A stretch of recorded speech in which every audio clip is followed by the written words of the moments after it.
Olá, pessoal, sejam todos muito bem-vindos, bem-vindas, bem-vindes. Esse é mais uma edição do nosso podcast Louca Sabedoria, um encontro, uma possibilidade de diálogo onde a gente se vulnerabiliza, se abre, se disponibiliza a oferecer uns aos outros o melhor de nós, para que a partir dessas trocas a gente possa operar esses caminhos que nos levam ao autoconhecimento, à felicidade, à revolução de si. Eu acredito vigorosamente que é dessas trocas, dessa louca sabedoria, desse lugar da consciência nova, que nasce a possibilidade da gente se transformar. E para conversar com vocês agora, numa das primeiras edições desse recém-nascido podcast, eu trago uma das pessoas que é uma das pessoas mais importantes e especiais na minha vida e uma pessoa super importante e especial em vários contextos e cenários da publicidade, do ativismo e em outras áreas aqui no Brasil. É uma querida amiga e que, antes de eu dizer o que ela representou na minha vida, também tenho que dizer que hoje ela é vice-presidente de Brand and Connections Strategy na Soco, fundadora da Hybrid Collab. Ela foi vice-presidente na África não, África país, agência, e na Léo Burnet, e trabalhou também com pesquisa, e com política, e com eleição, e com mais um monte de coisa, e com pesquisas sobre assédio, e com ativismo LGBTQIA+, AP+, e mais um monte de outras coisas. Além disso, é a pessoa que mudou a estrutura e jornada da minha história. Eu já conto isso para vocês em instantes. Muito prazer em receber você, Ana Cortá. Muito prazer estar aqui, Guilherme. Obrigado pelo convite. Para vocês entenderem, quando eu conto no meu primeiro livro que uma amiga muito querida apareceu, quando o meu mestre disse, você vai para a Índia agora, em julho, isso era março, a pessoa que apareceu 15 dias depois e que possibilitou isso tudo de acontecer foi a Ana, e ao longo desses 12 anos de amizade, ela viu os vários Guilhermes nascendo e morrendo e acontecendo. Mais recentemente, foi com ela que eu fui para a Índia, para o sul da Índia, para a gente fazer uma peregrinação juntos, sadhana todo dia, caminhada todo dia, práticas excrucitantes e de virar a alma do avesso, e que foram muito bonitas. E a gente já tinha ido 2 vezes antes juntos. 3, né, eu acho. 2. Aí agora foram 3 no total, vai ter os Himalaias logo, logo. Né? Então, eu conheço esse outro lado das buscas espirituais da Ana, além do ativismo e de toda a intelectualidade que todo mundo do público conhece. Então, para mim, é muito legal poder fazer esse intercâmbio entre as várias Anas e aprender com você desde sempre. Imagina, é uma honra para mim aprender com você desde sempre.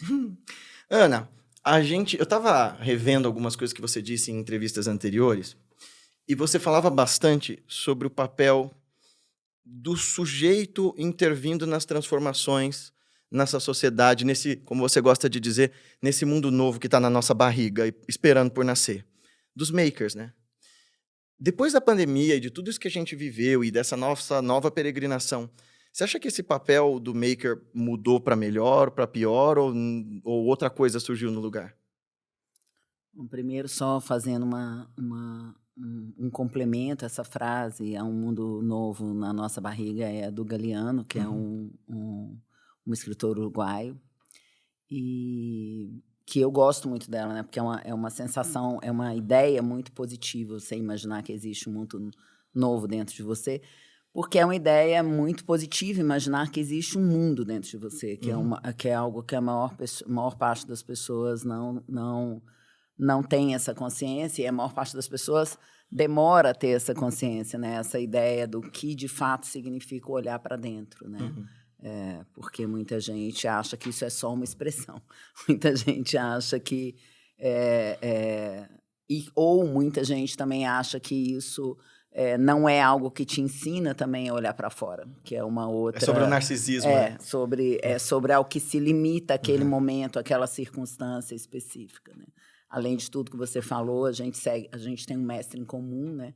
E isso é uma coisa que o nosso mestre fala muito, né? Assim, de que, na verdade, tudo e todo esse preparo que a gente faz através do sadhana, através da meditação, através de todo o processo de aprendizado, da experiência direta, do estudo, é para levar a gente para fora, é para nos preparar para viver, e não é um puxadinho, não é um lugar para onde a gente foge. Uma anestesia, não é um lugar, né? Exatamente, não é um lugar para onde a gente vai para fugir do resto das coisas. O que eu entendo que seja difícil para as pessoas entenderem, porque foi muito difícil para mim, o meu processo a minha busca por autoconhecimento e a minha busca por conhecimentos ancestrais, ela começou há quase 8 anos, né? Depois da gente se conhecer, né, de fato, assim, e até hoje eu acho que tem muita coisa que eu não consegui alcançar, talvez porque a dedicação tenha sido menor do que deveria, ou talvez porque a gente nunca vai alcançar tudo mesmo, que é uma outra coisa que para mim hoje faz muito sentido, que é essa ideia de que eu sou gerúndio, e não algo já resolvido. Mas eu acho que a gente vive um momento do mundo onde, né, não vai ser só sobre a nossa capacidade de fazer. Eu não acho eu não acho que o mundo pede apenas uma revolução de makers, como foi pensado há 10 anos atrás, ou há 15 anos atrás, ou mesmo antes disso. Eu acho que a gente ter retornado para esse lugar onde, de novo, ganha valor a nossa capacidade, de novo, a gente ganha a capacidade de valorizar aquilo que é feito por nós mesmos, que é algo que foi perdido com a pós a Revolução Industrial, pós a primeira Revolução Industrial, né, onde se criou essa ideia de que nada que é feito por nós mesmos tem valor. Então, você compra a comida pronta e coloca ela na geladeira. Então, não tem valor cozinhar, não tem valor fazer o fogo, não tem valor ou aprender a fazer o fogo, não tem valor de tecer ou tingir o tecido, não tem valor fazer a roupa, nada tem valor, não tem valor fazer a própria casa, nem saber como se faz, né? Quando a gente chega nesse lugar que a gente está hoje e percebe que tudo isso tem valor e faz esse caminho de volta, isso é algo extremamente importante. Mas eu não acho que isso define uma categoria de pessoas, os makers. Eu acho que isso é um chamado para todas as pessoas. Isso é a primeira coisa. Sob outro ponto de vista, eu acho que tem um outro lugar de discussão no mundo hoje que fala sobre conceitos e réguas, assim, o significado das coisas, o significado das palavras, os conceitos. Por exemplo, um que tem nos atrapalhado muito, que é o que define sucesso. Ou o que define sucesso não só de pessoas, mas sucesso de países também. Essa ideia, por exemplo, de que o sucesso é definido pelo resultado financeiro.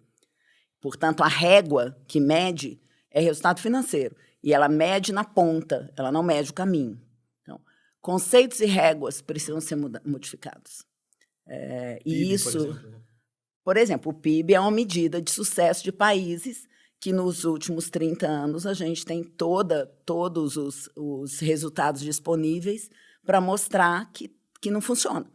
Porque o PIB aumentou mais de 3 vezes em 30 anos e a desigualdade aumentou. Junto, né? Ou mais até. Não é? E pior do que isso, aumentou sustentada por um conceito que dizia que a desigualdade era um efeito colateral normal, né? Esperado de um sistema. Então, eu acho que essas discussões que não são discussões sobre o fazer as coisas acontecerem, mas o pensar quais são as réguas, os conceitos que sustentam o sistema do qual a gente faz parte, que mantém as coisas como elas estão, o que é felicidade, o que é satisfação, o que é sucesso, o que é alegria, todos esses conceitos, o que é prazer, o que é liberdade. Por exemplo, para mim, liberdade é muito simples, do ponto de vista prático, não só do ponto de vista filosófico, o que é que eu quero dizer, não segundo os grandes filósofos, não aquilo que está acessível para pouca gente, mas aquilo que você sente no seu dia a dia, aquilo que você usa para medir se você terminou um dia se sentindo livre. Por exemplo, para mim, liberdade é eu me sentir segura para ser quem eu sou. Nós vivemos num mundo onde a gente não pode ser quem a gente é andando na rua. E é tão louco, né? Porque geralmente as pessoas que estão coagindo aquelas pessoas que não podem ser quem são aquelas que estão clamando por uma liberdade quase que de uma maneira esquizofrênica, né? A gente viu esse clamor, né, por uma liberdade narcisista. E a minha liberdade é liberdade em quê? Liberdade de odiar, liberdade de impedir o outro de ser. Como é que eu não consigo enxergar que a minha liberdade ela tem limite, né? Senão ela não é livre, ela só é delinquência.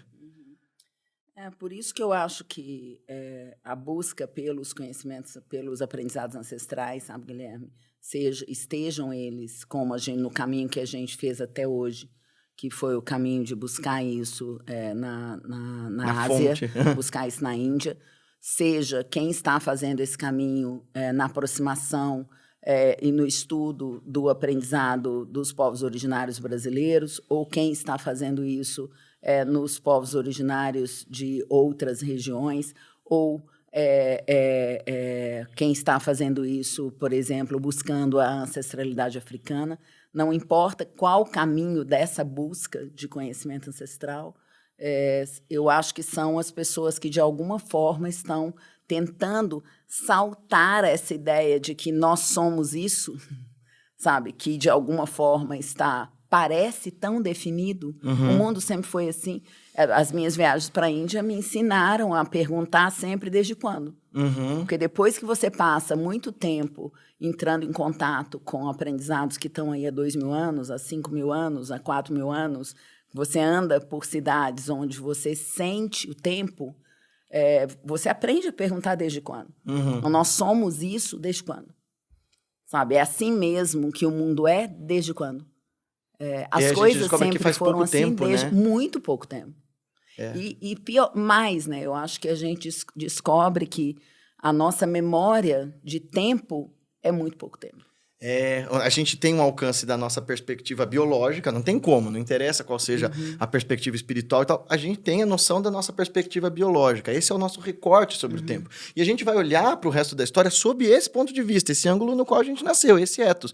E a gente vê que é interessante cultivar esse conformismo, não é nem pessimismo, é esse conformismo apático de o mundo é assim mesmo, vamos continuar consumindo e zoando e lascando tudo o resto, cada um que cuide de si.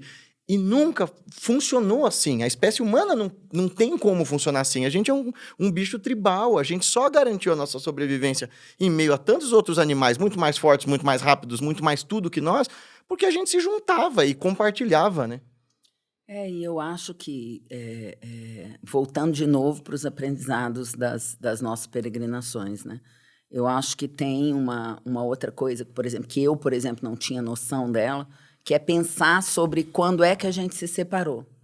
Quando é que a gente se separou da gente mesmo, quando é que a gente se separou do outro, quando é que a gente se separou da natureza. É tão louco, né? Porque yoga vem disso, né? Yoga é união. Mas a gente se separou. Né? E, na verdade, é possível identificar isso cronologicamente. Né? Quando você olha determinados acontecimentos, quando você olha o momento do iluminismo, quando você olha diferentes momentos da nossa história. E a gente precisa fazer esse caminho de volta, né? Quando nós fizemos o nosso caminho, por exemplo, e a gente entrou em contato com as discussões sobre o Vedanta não dualista, quando a gente entrou em contato com as discussões sobre a ideia de que nós somos eu e você somos uma pessoa só, através do Tantra, através de vários outros ensinamentos que a gente acessou, essa ideia de que nós e a natureza somos uma coisa só, eu e você somos uma coisa só, nós e o outro somos uma coisa só, portanto, aquilo que eu faço pelo outro, eu estou fazendo por mim, que também está no Evangelho. Pois é. Né?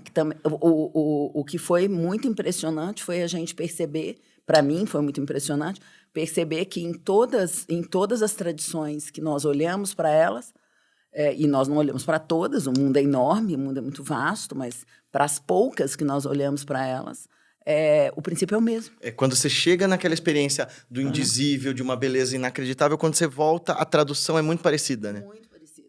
Então, você sai do mesmo lugar, dessa mesma ideia da não separatividade, dessa mesma ideia de que as coisas não existem em contraposição, elas existem ao mesmo tempo. E a coisa mais louca é, né, que a gente aprende isso com os mestres. Isso não é um ensinamento moral. Não é uma regra para conduzir uma sociedade. Isso é uma experiência, ó. Vocês sofrem. E vocês estão reclamando e buscando o caminho espiritual por causa desse sofrimento. E eu tô te dizendo, testa mudar completamente essa perspectiva com a qual você olha a vida a partir do seu umbigo. E experimenta essa sensação de ser capaz de ser feliz, por exemplo, com a felicidade do outro. Que é algo absolutamente engrandecedor, né? Então, essa palavra é muito importante, né? Experimente, né? Essa ideia do aprendizado pela experiência direta, pela mudança de comportamento, mesmo que você não tenha alcançado todo o conhecimento sobre si mesmo ou sobre o todo, mas mude, haja de outra forma. Porque esse agir de outra forma vai provocar uma outra cognição sobre a qual você deve pensar. E você sai daquele lugar onde você só fica pensando que você precisa entender, que você precisa aprender para fazer. Você não necessariamente precisa saber tudo. Ou, na verdade, nem é um tudo, né? Você necessariamente não precisa seria ótimo se nós pudéssemos sempre nos manter estudando. Mas caso o estudo não seja suficiente para impulsionar o seu movimento, movimente-se. Tome a decisão, né, de movimentar-se. Você sabe que uma vez eu conversando com o mestre, nosso mestre, sobre isso, porque existe essa ideia de que um iluminado é onisciente. E a gente fica pensando, o que é isso, né? Será que ele tem acesso ao HD do universo? E ele falou, não é nada disso. Eu só estou num estado de disponibilidade amorosa tão grande, eu estou tão de prontidão a qualquer coisa, que qualquer conhecimento que seja necessário, simplesmente eu me torno o canal dele. Não é que eu estou sabendo toda hora quais são as equações matemáticas que criam, sei lá, a fusão a frio. Não, as necessidades, elas passam por mim e são resolvidas só porque eu estou disponível, atento. E essa atenção é sinônimo de felicidade, é sinônimo de cuidado amoroso, porque você só pode amar aquilo para o qual você dá a sua atenção. Você doa o seu tempo e sua consciência ali. Inclusive você mesmo. Essa é para mim também, voltando para a ideia para a ideia do que aprendemos enquanto andamos, né? Eu, por exemplo, achava que meditação era um estado de relaxamento. Porque tanto que por isso muita gente diz, eu não consigo meditar, eu não consigo meditar, porque as pessoas acreditam que a meditação é um estado de vazio e um estado de relaxamento, e a meditação é um estado de atenção. Né? E um estado de atenção que pede a conexão, de sua conexão com o seu próprio corpo. Ou seja, o que a meditação, em última instância, faz é pedir que você esteja em vigília, para que você perceba a sua respiração. Isso para começo de conversa, né? O seu corpo, os seus músculos, a sua respiração. Esse estado de vigília é o estado que deve ser levado para o mundo. Quando a gente pensa na transformação do mundo, por exemplo, hoje, qual é uma grande questão? Vamos pegar um assunto como a questão do letramento do racismo ou da questão do letramento LGBT+, em qualquer um desses aspectos. O letramento é esse processo de aprendizado que nos permite quebrar aprendizados anteriores e aprender novas coisas para que isso gere uma mudança de comportamento. Só aprender não é suficiente. Eu preciso aprender, tomar uma decisão e estar presente. E tomar a decisão de que eu vou me manter num estado de vigília. Eu vou me manter num estado de atenção para que eu consiga aplicar o aprendizado que eu acabei de receber. Só que para a maior parte de nós, esse estado de atenção é muito cansativo.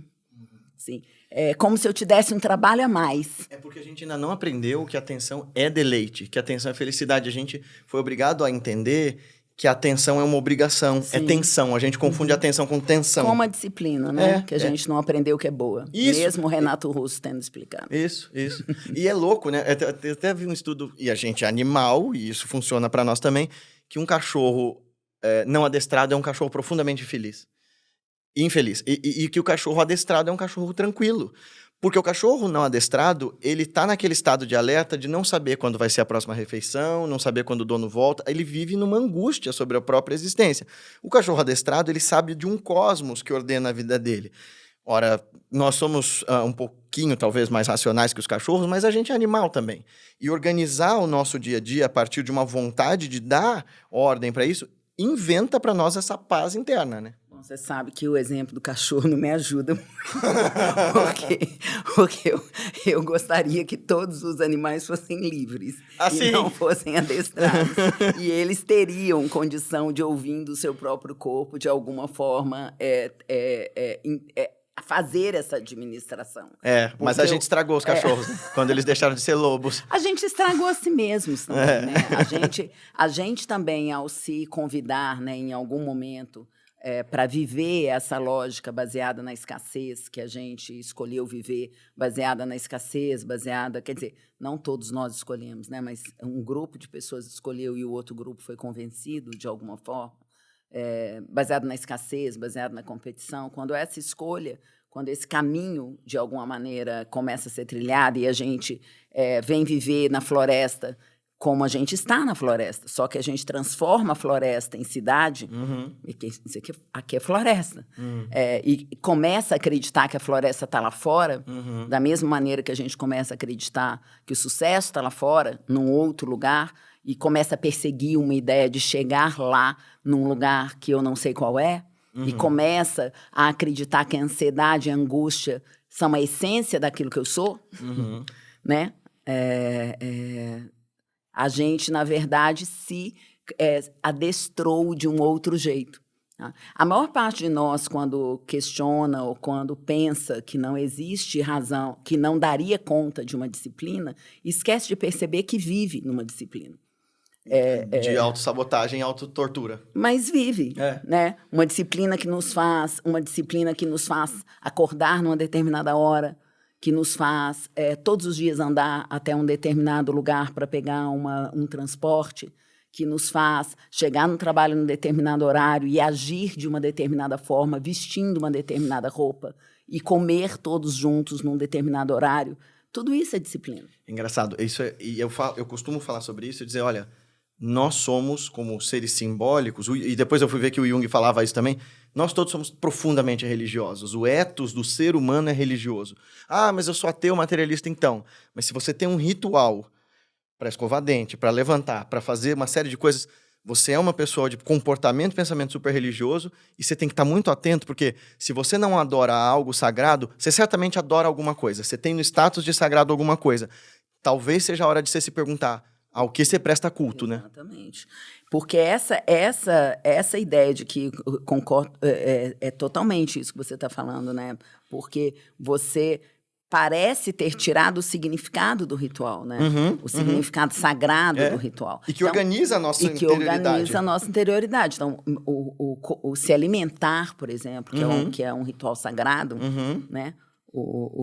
E que é um ritual sagrado, desde o preparo da comida, ele foi cagado. Desapareceu.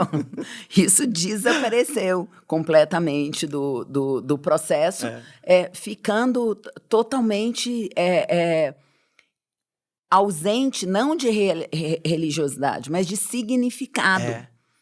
Né? E dessa forma, ele também vai tirando o significado da nossa vida. O autocuidado, por exemplo, que agora o marketing traz de volta como, não só o marketing, né, mas o momento do mundo, de uma certa forma, com todas as crises de saúde mental e de saúde, de uma maneira geral, que a gente está vivendo, traz de volta como algo que tenta recuperar significado, mas não da forma como é colocado no mundo, não necessariamente recupera. Por quê? Ele não recupera porque ele precisa vir junto de um contato consigo mesmo. Ele precisa vir junto de uma mínima possibilidade de saber quem eu sou. Eu tenho a sensação, às vezes, que quando a gente quis esvaziar os rituais, só por conta da nossa arrogância de dizer isso é primitivo e não percebíamos o lugar disso no simbólico, era como se a gente quisesse jogar fora a embalagem e comer o produto, só que a gente acabou jogando fora o produto e ficando, né, jogando o conteúdo e ficando com a embalagem. Então a gente tem... É o famoso jogar fora a água com o bebê dentro. outra. Né? Isso, exato, exato. A gente está ali com a casca vazia das coisas e achando estranho que a gente se sinta tão vazio de significado, de propósito. Eu estava falando até numa das conversas hoje. O rapaz falando, as meninas amadurecem mais cedo. Não sei o quanto isso ainda é verdade. De fato, biologicamente, isso tem mais força. O Joseph Campbell fala isso. Na nossa sociedade, as mulheres continuam a amadurecer mais cedo, além do machismo, né, causar de uma forma muito cruel isso, porque biologicamente a mulher tem um rito de passagem pelo qual ela vai viver. Ela contata o tempo, a noção de tempo muito rápido. Isso. E o menino, ele tinha os seus ritos de passagem em todas as culturas. Sei lá, você está em Esparta, seu pai vai falar, vai para a montanha, só volta quando você trouxer a pele de um lobo. Vai para... Isso a gente perdeu. Então a gente está vivendo uma sociedade esvaziada de símbolos e que acha curioso que se sinta tão vazia e que fica em buscas o tempo todo sobre si mesma e ela não sabe nem dar nome para isso. Eu acho que esse momento que a gente está vivendo é um momento muito peculiar, sabe, Guilherme? Eu temo muito e gostaria muito de convidar as pessoas, de uma maneira geral, a não cederem a um lugar onde a pergunta nem é isso, assim, onde o valor está em encontrar uma resposta, sabe? Porque, na verdade, a pergunta é mais importante do que a resposta.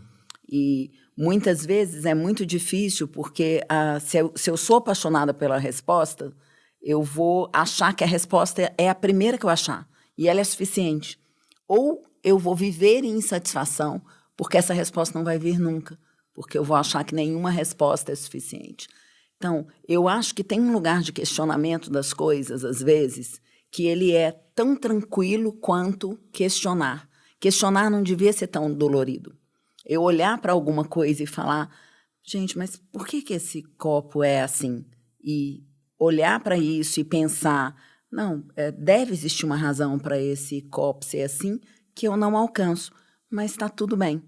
Eu vou continuar o caminho, sabe? Essa ideia de que eu não tenho resposta para tudo precisa começar a fazer. Né? Ela precisa você poder dizer, começar eu não a fazer. Sei. Não sei, sabe? E fazer uma próxima pergunta. Você não tem que parar de perguntar porque e você se envergonhar não sabe. por não saber, né? Claro que não. Então, eu acho que a gente fez escolhas ruins, de alguma forma, no tempo, sabe? E agora a gente não pode ficar só se martirizando ou só apontando para um lugar que faz a gente acreditar que tudo está perdido. Muito ruim, que tudo está muito perdido. Mas eu acho que isso pede uma outra conquista, que é a conquista da consciência de que não é sobre o tempo que eu estou vivendo aqui. Que foi algo que eu, graças às deusas, consegui alcançar também na busca que eu escolhi empreender na minha vida, que foi, num determinado momento, parar de achar que era sobre mim. Por mais que eu estivesse numa busca por autoconhecimento, que parece ser sobre mim, né? Mas a busca pelo autoconhecimento, ela de verdade, ela é sobre a existência, e uma existência da qual eu faço parte, tanto quanto tudo que está ao meu redor. Eu acho que é só aí, nesse lugar, que a gente pode começar a falar, por exemplo, daquela frase tão famosa do Krishnamurti, que é um cara que eu e você adoramos, que é, eu sou o mundo e o mundo sou eu. Porque dizer isso sem essa perspectiva de o meu umbigo não é o centro do universo, só cria delírio, né? Você fala muito sobre bolhas, Ana. Será que o caminho para começar, se não a furar essas bolhas, mas aumentar o espaço delas para que a minha bolha toque outras e as inclua, não é esse lugar da abertura, da dúvida, dessa predisposição que, num primeiro momento, é aterrorizante, de dizer, caralho, eu não faço ideia. E ele tem perspectiva sobre a realidade que eu não tenho. Será que esse é o caminho para começar a alargar, pelo menos, essas bolhas que nos dão uma falsa ideia de segurança, mas, na verdade, só nos sufocam? Então, de verdade, o Sloterdijk fala da realidade em bolhas, né? De como de fato, a gente não percebe, mas o tempo inteiro as bolhas se encontram, explodem, criam outras bolhas, se aproximam, se afastam. A realidade é muito mais do que nós damos conta de ver. A questão, eu não sei o quanto é possível a gente fazer com que as bolhas não existam, mas eu sei que é possível a gente conseguir ver mais do que a nossa própria bolha. E é possível fazer com que a gente não recuse a aproximação ou não se assuste ou se defenda toda vez que a gente se aproxima de uma outra realidade ou toda vez que a bolha da qual a gente faz parte explode. Como? Então, de novo, a gente volta para o mesmo lugar, que é autoconhecimento. Olhar uma capacidade de recuperar porque, gente, a única coisa que a gente pode ter certeza absoluta, eu falo isso com os meus alunos quando eu dou aula, eu estou vendo a 4ª geração, provavelmente. Eu já fiz essa conta algumas vezes, eu não me lembro se é a 3ª ou a 4ª, mas eu acho que é a 4ª geração de 18 a 20 e poucos anos entrar no mercado. E eu dou aula, né, há 10 anos na Manhã Med School, e eu falo sempre para eles, você tem uma única coisa que é certa, a gente se perde. Enquanto a gente anda, a gente se perde. Não importa o quanto você saiba a direção, ou acredite que você sabe a direção. Enquanto a gente anda. Em algum momento, enquanto a gente está em movimento, em algum momento a gente se perde. A única maneira de se trazer de volta é sabendo quem você é. E a gente não aprende isso desde muito cedo. Pelo menos a minha geração, a minha família, eu não sei se essa é a realidade da família de todas as pessoas que estão escutando a gente, mas eu não aprendi desde muito cedo. A meditação devia estar nas escolas. E não está mais nem na Índia. Pois é. Né? Meditação deveria estar nas escolas. Aprender a silenciar e aprender a prestar atenção naquilo que te aproxima da felicidade e escolher e definir o que é inegociável e o que não vale a pena deixar pelo caminho, ou mesmo que você tenha que deixar alguma coisa pelo caminho, lembrar-se que você deixou e tentar recuperar no momento que você entende que é necessário, isso precisa fazer parte da nossa construção. Nós não nos construirmos a partir... Eu cresci acreditando que o que me definia era o olhar do outro. Sim, que é um conceito, inclusive. E dói, né? O olhar do outro é importante, é óbvio que o olhar do outro é importante porque o outro sou eu. Portanto, o outro sendo eu, aquilo que o outro vê também é parte da minha visão. Né? Mas não é tudo. Porque o outro também é limitado na sua incapacidade de ver a si mesmo. Então, é nesse mundo separado onde a gente vive. Então, essa busca, ela tem que ser uma busca tão permanente quanto a busca por essas outras coisas para as quais a gente dá tanto valor. Como a busca por esse sucesso aí que a gente tem gastado tanta energia e tem colocado tanta força a ponto de destruir aquilo que nos sustenta. Imagina se a gente colocasse essa energia toda na revolução humana. Nossa! Não é? Imagina se a gente colocasse essa tensão toda no outro.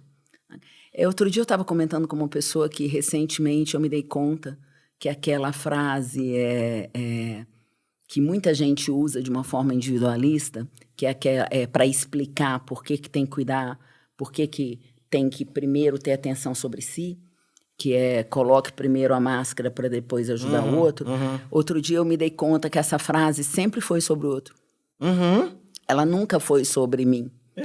Ela nunca foi sobre eu sobreviver. Porque se você tem força o suficiente para prestar atenção que o outro está morrendo e tem a agilidade ainda de colocar a máscara sobre si, é porque você tem condição de cuidar do outro. Você sabe que tem uma outra mestra nossa que ela diz isso de uma forma tão formidável, porque isso eu fui ouvindo de uma situação de uma pessoa falando, todo mundo reclama e eu tô um pouco cansada porque todo mundo só me pede coisas. Ela disse, isso é motivo de graças. Se você tem essa solicitação das pessoas em volta, significa que você tem algo para dar. E não tem outra coisa que dê mais significado à vida humana senão essa possibilidade de servir ao que é divino e sagrado para você, com o nome que for, através do serviço que você faz para quem precisa. Ah, mas as pessoas e as demandas das pessoas são imensas. É você que vai ter que saber fazer as barreiras até para o bem dessas próprias pessoas e dizer não e tal. Mas como é que você espera? Foi uma outra pergunta que me fizeram esses dias que eu fiquei um pouco injuriado. Assim. O cara me falou, como eu posso exercer compaixão pelo outro sem sofrer com os problemas dele? Eu falei, meu irmão, se você está querendo ajudar o outro sem sujar tuas mãos, nem começa. Não existe isso. Você vai sentir a dor do outro. É essa identificação com a dor do outro, que a gente chama de empatia, que vai te permitir fazer algo por ele. Porque senão você só está do lado de cima como uma deidade, né? Jogando flores e falando, fique bem, querido, toma, toma. É verdade, mas é porque a gente não aprendeu, né, Guilherme? Então, eu acho que é importante a gente se lembrar que, pelo menos na forma que a gente vem para esse mundo e nessa condição humana que está colocada, a gente tem... A maior parte de nós, quando vem com memórias ancestrais ou com memórias espirituais, ela é podada no nosso crescimento. Ela não é estimulada no nosso crescimento. Então, a maior parte de nós meio que pensa no nosso sistema de ensino. O nosso sistema de ensino, vamos pegar como exemplo o Brasil, por exemplo. A gente não tem até um TED excelente de um professor inglês, o nome dele fugiu da minha cabeça agora, mas que ele fala um pouco sobre isso, que é como que o sistema de ensino inteiro ensina as pessoas a usar a cabeça. Então, a gente vem numa sociedade de hipervalorização daquilo que é intelectual, de um tipo de aprendizado, muitas vezes sequer prático. Então, o que acontece? Você não dança. Você não canta. Dançar não e cantar. Histórias. Você não conta histórias. Cantar e dançar, por exemplo, como nós sabemos, porque também isso está inserido na nossa busca desses últimos quase 10 anos, e cantar e dançar é conexão com o divino. O nosso corpo, talvez essa inclusive tenha sido a coisa mais importante que eu aprendi de todas. Eu nunca tinha percebido que antes da meditação e dos aprendizados todos que eu tive nessa última década, eu nunca tinha percebido que a conexão com o divino se dá pelo meu corpo. O meu corpo não é uma ferramenta para que eu viva nesse mundo. Ele é também essa ferramenta, mas ele é uma ferramenta para que eu me mantenha conectada com o divino. Através do meu corpo, eu tenho toda a respiração, os asanas, tudo é preparado e todas as ferramentas para abrir os canais que me permitem recuperar, inclusive, a memória de quem eu sou num outro lugar. Tem um poema do Rumi que fala sobre isso, quando ele diz assim, ele fala pra gente não parar de trabalhar, porque ele diz que aí dentro de você está o tesouro oculto. Eu tô tentando achar aqui, mas ele diz mais ou menos assim, trabalhe, cave aí em você o poço, pois dentro de você está a água límpida que você procura. Trabalhe, não pense nem por um só instante em deixar o seu trabalho de lado. Então, assim, quer dizer, esse autotrabalho é essa atenção viva de dizer, olha, tá aí. Mas nós não aprendemos. E a gente precisa ganhar essa capacidade de compreensão quando está em contato com o outro. A gente precisa se lembrar que o outro que está na nossa frente, assim como nós, é ignorante. A gente precisa se lembrar que, por exemplo, a gente estava falando do ensino. Dançar e cantar, por exemplo, né? Cantar... nos conecta, são rituais que nos conectam. Quando a gente aprendeu a meditação Sufi, por exemplo, na dança Sufi, a dança Sufi, eu jamais tinha imaginado que eu conseguiria ficar 1h30 girando. E é muito engraçado isso, inclusive, assim. Mas essa ideia de que é o corpo que está te conectando com o sagrado. todo, que está te conectando, que está eliminando a visão de separatividade, isso precisa ser ensinado para as pessoas. Porque é bem louco, né? Porque a gente supõe que seja esse corpo que seja a barreira com o mundo. A gente supõe que é o corpo que é a barreira. É muito... E isso, para mim, foi uma descoberta muito impressionante. E ela foi uma descoberta de experiência direta. Ela não foi uma descoberta que eu li a respeito. Obviamente, ela foi uma descoberta de experiência direta com o mestre, que faz com que a gente chegue mais longe naquilo que a gente está aprendendo. Mas, de qualquer forma, a forma que a sociedade está desenhada, ela faz com que a gente valorize o intelecto. Então, esse professor que tem esse TED, ele fala que a maior prova disso são as festas nas universidades, as festas dos professores, porque são corpos carregando cabeças, que sequer conseguem se conectar com os ritmos da música. Então, a gente tem um afastamento da ferramenta, que é o corpo.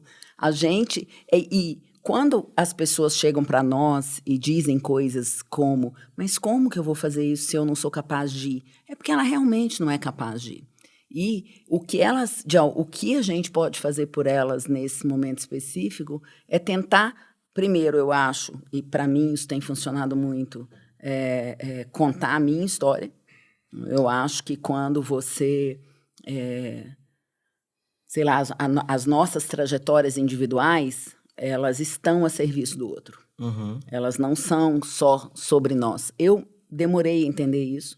Mas hoje eu entendo bastante que até porque dá um sentido naquilo porque que você... Porque senão fica parecendo só uma teoria, né? Não, e dá um sentido naquilo que você viveu, né? Porque como nossos processos na vida... E hoje eu estava falando isso com um amigo, que eu falei, quanto mais o tempo passa, mais a gente ganha referências, né? Porque mais a gente vive. Então, mais tempo de vida, mais referências. Mais tempo de vida, mais referências, mais assunto sobre o qual você pode refletir. Isso tudo pode significar nada. Ou pode significar alguma coisa que esteja a serviço do outro. Porque ganha um sentido, sabe? Então, eu acho que contar um pouco sobre as nossas dificuldades, sobre como é difícil para nós também. Porque... todo mundo está em busca desse lugar onde você simplesmente senta, ajeita a coluna, respira e acessa. Não vai acontecer sempre, não vai acontecer rápido, não vai ser fácil e não vai ser sem dor, como o nosso mestre nos disse tantas vezes. Então, às vezes a gente precisa ouvir que o outro não dá conta e simplesmente convidá-lo a pensar que é possível chegar no lugar onde você dê conta e que tudo bem enquanto você não dê conta, sabe? Porque se essa cobrança de conseguir fazer isso, você já viveu isso? Quantas vezes nós já conversamos em momentos que você estava cobrando muito de você mesmo? Então, esse lugar de se cobrar muito, de falar, mas como eu vou fazer isso? Como eu vou dar conta? Como eu vou resolver? Como eu vou chegar do outro lado da ponte? Sabe? Essa pergunta nos persegue o tempo inteiro. E ela não só nos persegue, como ela é capaz de fazer com que a gente faça escolhas erradas. Então, essa hora, a gente precisa aprender a acalmar. A gente precisa aprender a voltar para dentro. E a gente precisa aprender a entender que está tudo bem. Porque o tempo não é esse tempo. Então, eu, por exemplo, que já tenho 58 anos, em muito pouco tempo, não vou estar aqui mais. 20 anos, 30 anos, o que são 20 anos, 30 Nem anos? bem, já falei pra ela que se ela quiser morrer cedo, amarra o espírito dela numa árvore. Não, 20 anos e 30 anos é nada, né? É muito pouco tempo. Então, 40, viu? 40. Acho que 40 não vai rolar, mas é muito pouco tempo. Então, 20, 30 anos é muito pouco tempo. Portanto, nada que eu faço mais é sobre mim. Uma boa parte daquilo pelo qual eu luto, as minhas lutas contra o racismo, contra qualquer tipo de fobia, contra qualquer tipo de discriminação, contra a toxicidade no ambiente de trabalho, contra o abuso, contra a criação de lideranças criação e valorização de lideranças narcisistas e tóxicas, eu não vou ver. Eu não vou ver. Agora, eu tenho alguns compromissos. Um compromisso é colocar aquilo que eu sou a serviço daquilo que eu acredito. Esse é meu primeiro compromisso. A partir do momento que eu aprendi, a partir do momento que eu ganhei consciência, eu preciso colocar quem eu sou a serviço daquilo que eu acredito. Esse é meu primeiro compromisso. E isso é em casa, isso é com seus filhos, isso é no seu trabalho, isso é nas coisas mínimas que a gente faz todo dia. Esse exercício já é um exercício capaz de gerar para o outro a visão de existência de alguma coisa. Por exemplo, no meu caso, quando as pessoas de 18, 20, 25 anos olham para mim numa posição de liderança corporativa, que é algo desejado por muitas pessoas, e veem em mim um modelo de liderança que não é mais o modelo de liderança que eu fui há 20 anos atrás, que eu fui há 15 anos atrás, eu crio uma outra referência. Tá tudo bem que sou só eu, mas vai ser uma conversa de cada vez. Vai ser uma pessoa de cada vez. Não há o que fazer. Até porque, para ser todo mundo ao mesmo tempo, Guilherme, vai ser com muita dor. É verdade. Então, a gente precisa encontrar esse lugar de paz, sabe? Eu acho. Me conta, porque assim, eu conheci algumas facetas dessa sua trajetória e eu sei que existe uma Ana que é hiper, ultra, master admirada por toda essa galera dessas gerações que estão vindo na publicidade, na propaganda, no marketing, porque você sempre ocupou um lugar de liderança e destaque bem fundamental no cenário do Brasil. E era um ambiente que você mesmo ajudou a diagnosticar super tóxico, né? Que parte... E aí eu vi você fazer essa virada na história, e que não foi, claro, sem dor, foi um processo de você se tornar uma discípula, uma yogini, junto com a executiva e com a ativista. E é uma história muito vasta para ser contada, mesmo que seja, sei lá, num livro autobiográfico. Que parte dessa história você escolheria contar? Porque eu sei que todas elas são passadas com muita verdade, mas que parte dessa história você ia contar para essa geração que vai ficar depois de você e pegar esse cetro de continuar o processo de mudança, de dar continuidade nessa nossa história? Eu sempre acho difícil essas escolhas. Ainda é um lugar estranho imaginar que, apesar de eu ter a consciência de que as nossas histórias estão a serviço do outro, ainda é difícil imaginar. Ainda é difícil imaginar que a minha história tem tanto valor assim, entendeu? Ainda é um negócio. Porque todas as histórias, cada história tem muito valor. Então, eu entendi que a minha talvez esteja em algumas situações como agora, em foco, pelo lugar que eu alcancei, né? Pelo fato de que esse lugar é visto como um lugar que responde à régua do sistema que está colocado. E bastante, isso, né? faz com que eu ganhe um microfone, eu acesse mais pessoas. A gente ainda vive num mundo tóxico. A lógica do mundo do trabalho, ela é uma lógica que nasce lá que bebe muita água na lógica dos exércitos. Não à toa, expressões como faca nos dentes, sangue nos olhos, né? Inimigos, competidores, war room, essa sala de guerra, essas expressões são expressões comuns no mundo do trabalho. E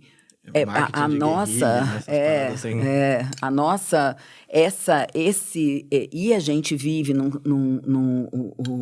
o sistema que sustenta as corporações, ou seja, até hoje em muitas escolas de administração, você ainda é ensinado que as corporações estão a serviço da geração de lucro para o acionista, não importa qual é o caminho. Eu fui uma pessoa, eu me tornei diretora pela primeira vez no final dos anos 90, num mundo de um nível de toxicidade igual ao que a gente vive hoje, sem Sem autoconsciência alguma, né? E sem os lugares que representavam a diferença. Porque hoje você tem toxicidade, você ainda tem um mundo baseado, grande parte, em coisas não positivas, mas as coisas positivas estão aí. As pessoas que estão fazendo diferente, as pessoas que acreditam em outra coisa, elas estão aí. Então, se eu pudesse escolher um pedaço, para mim esse pedaço está relacionado a essa convicção de que a gente não precisa e não deve se espelhar necessariamente nos modelos que estão colocados como representativos do sucesso. Não é verdade que você, para ser uma liderança, que você, para ser uma pessoa que represente algo, uma conquista, para você conquistar as coisas, você tem que se tornar cada vez mais frio, você tem que se tornar cada vez mais distante. Não é verdade que você precisa se tornar uma pessoa como o caminho que eu percorri. Eu percorri um caminho de trabalhar 20 horas por dia. Eu como amigo, vi como isso quase te matou, né? Eu tive 3 burnouts graves. Quase te matou, assim. E eu virei seu amigo no momento em que você estava chegando naquele lugar que você sempre quis. Assim, agora cheguei lá. E era muito legal. Eu ficava muito orgulhoso e falava para todo mundo, olha, minha amiga, blá, blá, blá. Só que de longe, né, porque eu não participava da tua jornada de trabalho, eu via que você estava exausta e tal, e você ia lá no instituto, mas eu não tinha noção do tamanho dessa violência. Eu acho que uma das coisas mais bonitas que você tenta transmitir para as pessoas você não precisa se esguelar de trabalhar, porque isso é uma violência. Você não precisa abrir mão de quem você é, você não precisa abrir mão dos seus valores. Eu acho que, infelizmente, a gente vive numa realidade que obriga as pessoas a esse tipo de decisão, inclusive por uma regra básica, que é a sobrevivência. Né? E a sensação que a gente tem o tempo inteiro é que, para sobreviver, é que não existe escolha. Pega aqui, ó. Obrigado. É que não existe escolha, que para sobreviver a gente precisa de vender a alma, digamos assim, né? De que a gente abrir mão dos valores, abrir mão dos valores de quem a gente é. Que é o que você estava falando sobre valores inegociáveis, né? Assim. Exato. Agora, é uma coisa muito difícil quando você vai para a realidade do mundo, gente. Não vamos esquecer, porque é muito difícil a gente estar conversando aqui nesse lugar confortável, sendo quem nós somos, e enquanto a gente está vivendo num país onde ainda existem situações análogas à escravidão e onde pessoas são enganadas e levadas para fazendas no interior do país, onde elas são vigiadas com armas, porque confiaram em alguém que fez com que elas acreditassem que ia ajudá-las a melhorar, a mudar de vida. Então, é muito difícil nós falarmos sobre tudo isso que nós falamos, mesmo a nossa conversa sobre autoconhecimento, a nossa conversa sobre busca, de um lugar de tremendo privilégio. Ela é de um lugar de muito privilégio. Apesar de ser possível... De ser verdadeira, né? É verdadeiro e também é possível percorrer esse caminho seguir nessa busca por diferentes caminhos. Existem muitas famílias, por exemplo, eu conheço famílias negras racializadas há 4, 5 gerações que têm consciência da sua ancestralidade, que exercem, praticam religiões de base africana, que trazem um contato e um conhecimento com uma base de cultura e de relação com o outro e de relação com a natureza, de um profundo respeito. Então, é muito importante a gente não elitizar essa lógica. Como as pessoas... Porque, as pessoas tendem a transformar tudo em produto, tudo em mercadoria. E isso fica muito difícil. Não só tudo em mercadoria, mas tudo em algo que sabe... É acessível para quem pode pagar, é elitizado, é sectarizado. Nesse momento específico, tem um movimento enorme de pessoas, por exemplo, dentro dessa ideia da busca pela unidade com a natureza, fazendo viagens extremamente caras para o interior da Amazônia, por exemplo, assim, da mesma maneira que a gente vai para a Índia. Que não é barato. Mas essa noção de que para que eu alcance um caminho de busca por autoconhecimento, eu preciso ter dinheiro. E eu preciso ter tempo disponível. eu preciso poder parar tudo para pegar um avião e ir para algum lugar. Isso precisa acabar. Você sabe que Sri Ramakrishna falava isso e as pessoas entendiam de um jeito errado, né? Ele dizia assim, religião não se destina a estômagos vazios. E aí o Swami Vivekananda, né, que é discípulo dele, falava, joguem fora suas escrituras, falava para os monges, e primeiro ensinem as pessoas a conseguir seu pão de cada dia, e depois vocês vão poder ensinar os ensinamentos de cor para eles. Décadas depois, o Osho vai dizer a mesma coisa, e por mais críticas que se tenha ao Rajneesh, isso é uma verdade que ele dizia. Ele falou, olha, esse lugar do autoconhecimento místico é para pessoas que já chegaram em algum lugar de conforto. Porque as outras pessoas estão preocupadas com sobrevivência. Eu não acho que essas pessoas... Eu acho que o Osho, com as suas contradições, tudo bem, mas eu não acho que eles estão dizendo assim, se conforme com a pobreza. Não. Ajuda essas pessoas a sair de lá primeiro, antes de querer arrotar grandes verdades cósmicas para elas, sabe? Porque se você não é capaz de enxergar com compaixão teu próximo, se você não é capaz de ver que a fome dele deveria ser importante para você, que ele estar no estado de análogo à escravidão deveria ser algo que te indigna e te leva às lágrimas, cara, tem alguma coisa de muito errado com o que você chama de espiritual. Você sabe que eu não sou uma pessoa que separa o espiritual da vida prática, né, Guilherme? Assim, eu também não elitizo o conhecimento, os conhecimentos, até porque é como a gente está falando, assim, se a gente for, por exemplo, nos povos originários, vamos pegar os povos originários brasileiros, eles por exemplo. Eles já detinham esse saber todo. Esse saber todo estava contido num modo de vida onde não havia necessidade, né, de toda essa parafernália, né, que a gente terminou considerando absolutamente necessário para a nossa sociedade. Só que nós estamos vivendo num mundo em transição e extremamente distorcido. Então, viver num mundo em transição e extremamente distorcido é muito complexo.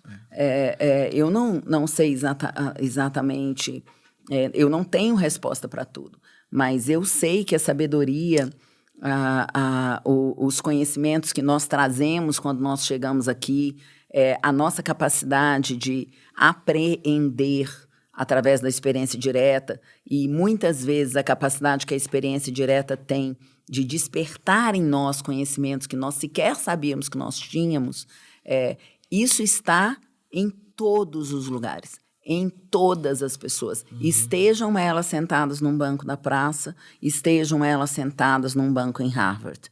Esse lugar inclusive eu acho mais provável no banco da praça. De qualquer forma, eu acho que a gente precisa ter cuidado com a dificuldade que é ser quem nós somos na realidade que nos está colocada. Sim. Porque a realidade que nos está colocada, ela é uma realidade de um nível de complexidade muito grande, porque é muita história para chegar até aqui. E muita história, inclusive, que a gente desconhece. Feia, né? E muitas histórias que a gente nem acessa. Então, até porque a gente vive num mundo onde nós temos histórias que foram dominantes. Sim, a gente, pensa, quantos filósofos indianos e africanos, chineses e japoneses você leu em todo o seu crescimento, você que fez USP? Pois eu fui atrás disso sozinho, né? Então, eu fui atrás desses caras sozinho, porque na USP não se falava disso. Eu falei que, recentemente, a gente levou um dos meus mestres lá, o Acharya Staneshwar Timalsina, para falar de filosofia indiana, que entrou na USP para falar sobre isso porque é um scholar, né? Porque é um professor lá da San Diego University, porque tem toda uma trajetória acadêmica e tal. Mas isso era impensável, mesmo ele com todo esse currículo, quando eu estava na USP 10 anos atrás, isso era impensável. Falar de filosofia que não fosse ocidental, não se dizia sobre isso, não existia isso. Então a gente está num momento que tem muita coisa para mudar. Então, assim, não adianta a gente querer...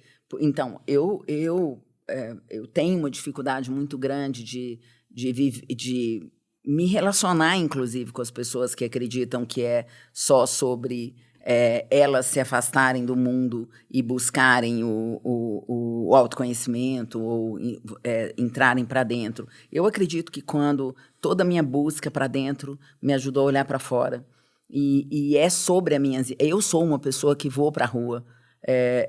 Eu vou, sim, deixar de, muitas vezes, de ir para o templo se tiver uma manifestação na Paulista. Então, assim, essa é porque... porque esse é o lugar onde Deus mora, né? No meio da porque necessidade das pessoas. Esse é o lugar onde eu preciso praticar aquilo que eu aprendo. Entendeu? Onde eu preciso colocar quem eu sou a serviço daquilo que eu acredito. Então, essa construção que está colocada, ela é assustadora, ela é difícil, ela vai nos dar, muitas vezes, a sensação de que não há o que fazer, ela vai nos convidar a desistir, porque...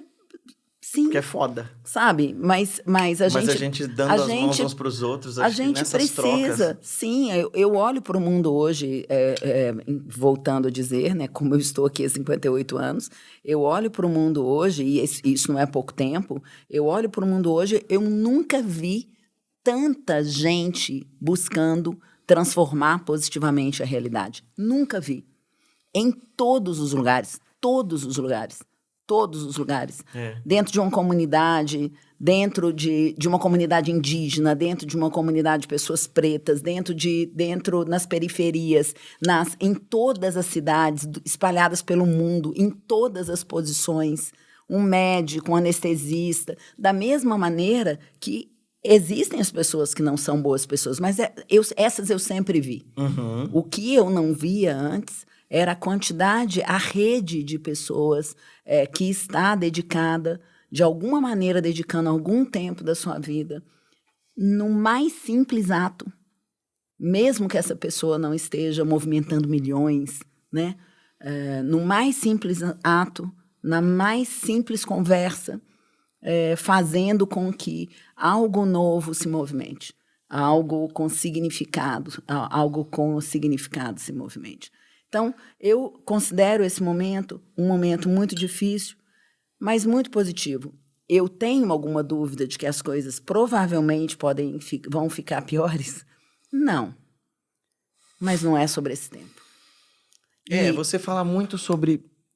A gente não tem mais tempo de ficar ensaiando a transformação. A gente sempre conversou sobre isso. Porque o tempo agora não é mais exatamente de impedir que determinadas coisas aconteçam, né? O tempo agora é de fazer com que a dor atinja o menor número possível de pessoas e dure o menor tempo. Então, assim, não tem algumas coisas, a não ser que você seja um negacionista, tem algumas coisas sobre as quais elas são inevitáveis. A questão climática está colocada, a gente tem a Tafona, no interior do Rio de Janeiro, por exemplo, no litoral do Rio de Janeiro, por exemplo, que é uma cidade que já teve uma parte de vários quarteirões ocupados pelo mar. Então, assim, por causa de decisões como, por exemplo, desvios de rios.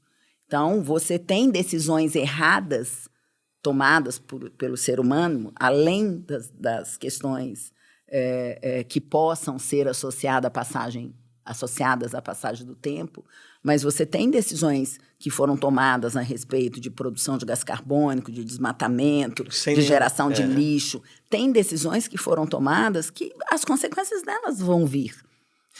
Isso é muito assustador, né? Observar que boa parte das lideranças que a gente tem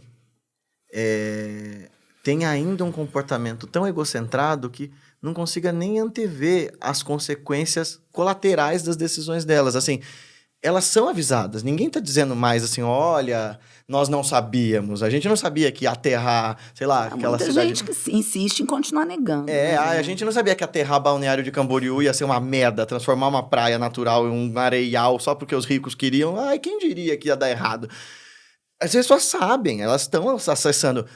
Foi muito chocante para mim quando eu assisti aquele filme do Leonardo DiCaprio, né, o Não Olhe Para Cima, porque não existe nada ali que é metafórico. É aquilo, nós temos aquele comportamento, assim, diante de uma verdade... O nosso mestre fala isso, ele fala assim, diante de verdades desconfortáveis, há aqueles que prefiram cegar os próprios olhos do que olhar para elas.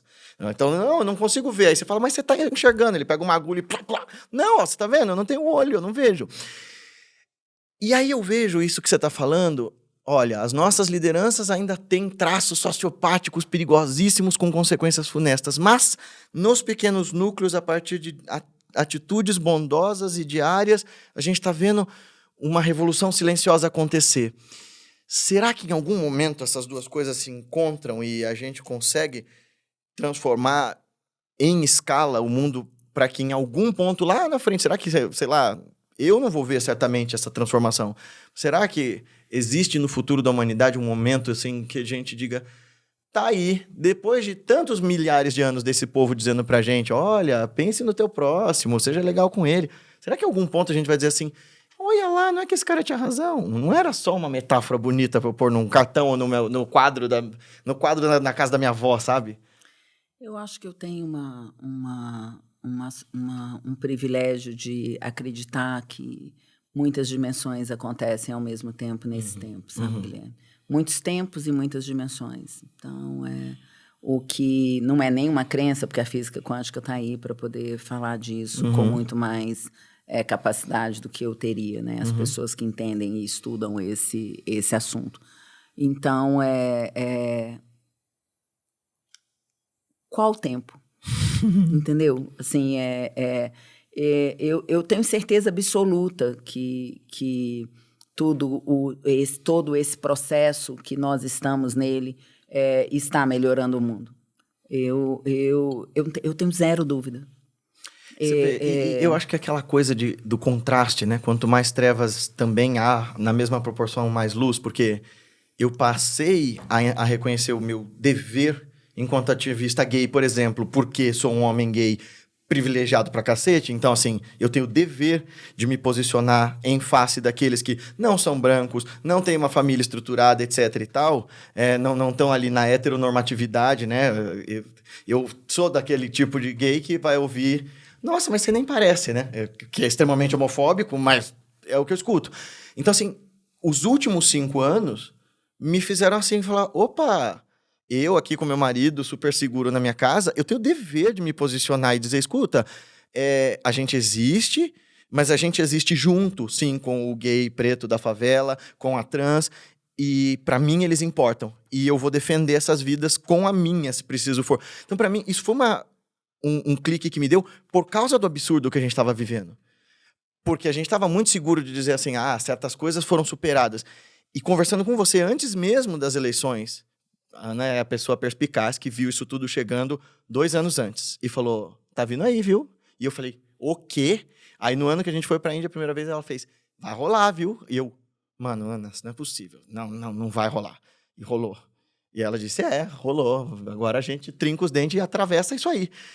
E foi nesse ponto que pra mim fez sentido falar assim, eu não tenho outra opção senão lutar e essa luta não é sobre mim. Então, assim... Foi por causa da escuridão que se levantou. E eu estava falando hoje de manhã com a Paty. Eu não sei se é um pensamento otimista demais da minha parte, mas eu acho que foi chocante demais para todo mundo que estava confortável no seu lugar de eu sou progressista, mas fico aqui no meu sofá pensando nos meus privilégios garantidos. Foi chocante demais a gente ver em meio a uma pandemia global e aquele desastre o que aconteceu. E me parece que as pessoas estão começando a falar assim, eu preciso me posicionar, eu preciso me indignar, né? Eu não sei, de onde eu vejo, eu acho que as pessoas estão começando a ter uma certa e necessária reatividade ao absurdo. Eu acho que é verdade, o sofrimento ele faz as duas coisas, na verdade. Ele nos piora. Não, ele nos fecha, né? Então, assim... existe não é nem só uma tendência, né? Se você observar várias situações, as pessoas, às vezes, por medo e por convivência com uma realidade controversa ou insegura, aumentam a altura dos muros, aumentam a quantidade de fechaduras, compram armas, ou inventam o passado, que para mim é uma habilidade muito impressionante, porque imaginar o futuro é uma coisa. Agora, imaginar um passado, principalmente um passado de curto prazo... Que você viveu e que não foi aquele, né? E que não foi aquele, mas as pessoas muitas vezes fazem isso porque elas encontram conforto nesse lugar. Então, essa busca por cessar o barulho, e eu acho que, voltando de novo para os nossos aprendizados aí desses últimos anos, quando o nosso mestre dizia que nós tínhamos que encontrar o silêncio no caos, era para que a gente se tornasse capaz de não sentir tanto medo quando tudo ficasse de alguma forma pior. Então, e isso não é algo que nós aprendemos normalmente. Então, quando as pessoas vivem situações difíceis, pode sim acontecer delas despertarem, mas também pode acontecer delas se fecharem. O Guruji fala muito isso, né? Ele fala que sofrimento é ruim, ponto final. E que a nossa busca tem que ser por destruir, por cessar o sofrimento em nós e no outro. Esse é o voto da compaixão. O sofrimento pode ensinar, não é essa ideia, por exemplo, que está contida no espiritismo de que a gente só cresce no sofrimento. Não, a gente não é pão para crescer na porrada. Mas o sofrimento pode ensinar se há abertura para isso. Da mesma forma que a arte pode ensinar, ou que um encontro entre amigos. Eu aprendo demais cada vez que eu encontro a Ana. Assim, e não há sofrimento aqui. Existe uma troca de profundo amor. Então, não é só no sofrimento que a gente cresce. Eu estou convencido disso. E nosso mestre diz, olha, tudo pode ser caminho, né, para a transformação. Só que depende da sua disponibilidade, da sua atenção ali. Então, eu acho que... Eu sou muito otimista. Eu acredito muito na existência, né, na nossa existência humana, na nossa existência animal, na nossa existência como floresta, na nossa existência como planeta, na nossa existência como universo, na nossa existência como todo. E é a serviço disso que eu estou. Eu não estou a serviço de normas e regras. Eu posso atuar a partir de normas e regras colocadas por uma sociedade, mas não sem perder a consciência do que elas significam. Não sem entender que uma grande parte das vezes eu vou ter que trabalhar para que elas deixem de existir. Não sem saber que uma grande parte das vezes eu vou ter que trabalhar para que elas sejam reescritas. Mas eu não estou a serviço de uma visão de mundo construída por uma minoria, muitas vezes, na sociedade ocidental, particularmente por uma minoria masculina e branca. Primeiro porque, como se eu pensar só no meu tempo nesse planeta, eu diria que eu prefiro ocupá-lo com a construção da convicção de que essa não é a única realidade que existe e que não tiveram narrativas perdedoras. O que existiram foram narrativas que não tiveram a chance de disputar. Caladas, né? E apagadas. Então, eu acho que tem muita coisa para ser feita e tem muita gente capaz de fazer. Então, eu não vejo por que a gente deveria se cercar de um mar de pessimismo ou de uma ausência de crença na capacidade que nós temos de transformar a realidade, porque isso foi o que nós sempre fizemos. Nós sempre transformamos a realidade que nos foi colocada. Se nós transformamos essa realidade de alguma forma, em algum momento para pior, ou em determinadas circunstâncias para pior, está tudo bem. Sabe? Hora de olhar para isso, entender onde é que o problema esteve e fazer de outra forma. Sabe? A gente trouxe o mundo até aqui, a gente pode levar ele aonde a gente quiser. Se você pensar no que significa esse momento, por exemplo, do avanço tecnológico, o que a gente está discutindo quando a gente está falando de AI, quando a gente está falando de partes do nosso corpo construída em laboratórios, de trocar um coração por um coração construído em laboratório. A gente está falando que a gente está vivenciando em sua plenitude a nossa capacidade, o que nós somos, que é Deus. É aquilo que a gente, há 10 anos, 20 anos atrás, isso era só ficção, né? A gente assistia isso no Homem Bicentenário, a gente leu isso nos livros do Isaac Asimov, corações impressos. E a gente está vivendo isso, olha que loucura. Mas isso deveria estar nos mostrando quem nós somos.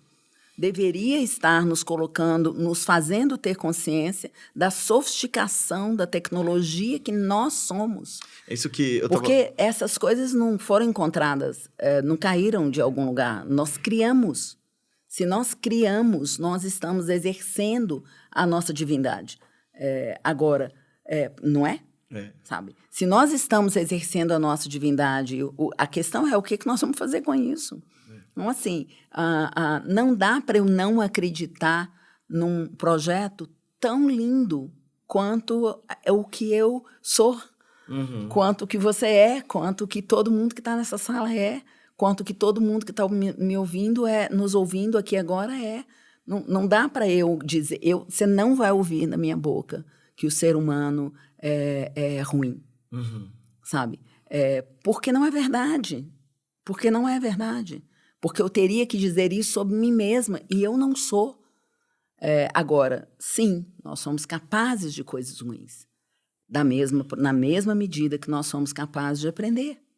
Então, nós podemos começar a aprender, sabe? Eu entendo que o mundo está nos convidando a ficar tristes, porque é muito triste tudo que está visível, é muito triste tudo que a gente está vendo. Mas o lugar do luto é o lugar de transformação também, né? Nós precisamos seguir, sabe?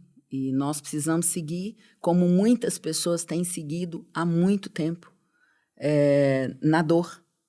Muitas pessoas têm seguido há muito tempo, quando o espaço lhes é negado, elas seguem abrindo espaço. Nós temos que seguir. Para mim é tão claro, sabe? Que é meio isso. Uau! Eu ia falar para fechar com alguma coisa, mas já acho que já... Vamos lá. De que jeito você diria para alguém que quer encontrar essa mensagem? Assim, como que você definiria o start dessa busca por si mesmo, por autoconhecimento? Eu sei que não há fórmula, é claro, mas por onde essa pessoa poderia achar esse lugar de começar?